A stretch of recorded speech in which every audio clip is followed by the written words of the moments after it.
So what I presented was that we've been measuring trees and tree growth in SAFE since 2011, continuously every year.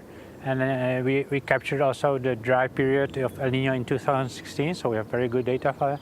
But first, in our first part, I focused on how logging changes tree species composition, and basically what we expected it changes a lot, and the more intense logging there was, the more different tree species community is. And typical part of the quality forest, old growth forest of primary is Dipterocarp family, Dipterocarp species, and they are much less represented. There are only about 10% of them in heavily logged forest. Instead, in unlogged forest, there are about 40–50%. But we also tested how it changes over time. We expected when the logging stopped, there was some kind of improvement that Dipterocarp species will come in and improve the quality, and didn't happen. There was big species turnover, but no improvement, which means that logging affects the tree species composition and decreases the quality of the forest in a long time. And the second part I mentioned is the Dipterocarp species. So when the forest is logged, it decreases the relative abundance of Dipterocarp species, the quality species, but increases the abundance of pioneer species, which are typical species that come in after logging big disturbances. And we tested how they reacted during the El Nino, during the drought in 2016.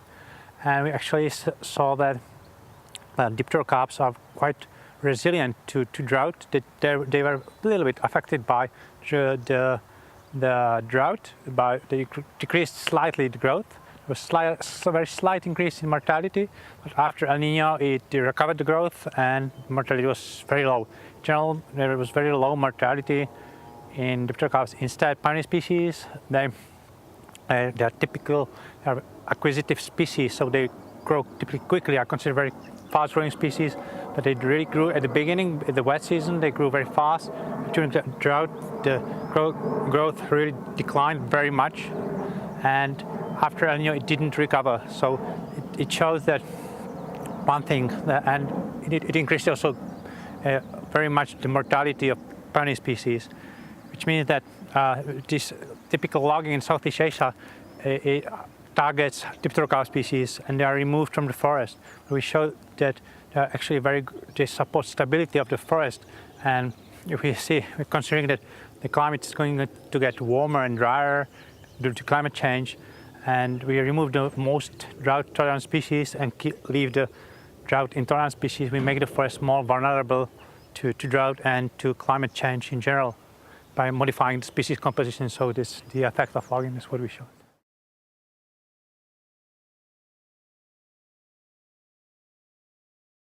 We shouldn't log the forest. At least where there's unlocked forest, we shouldn't log the forest.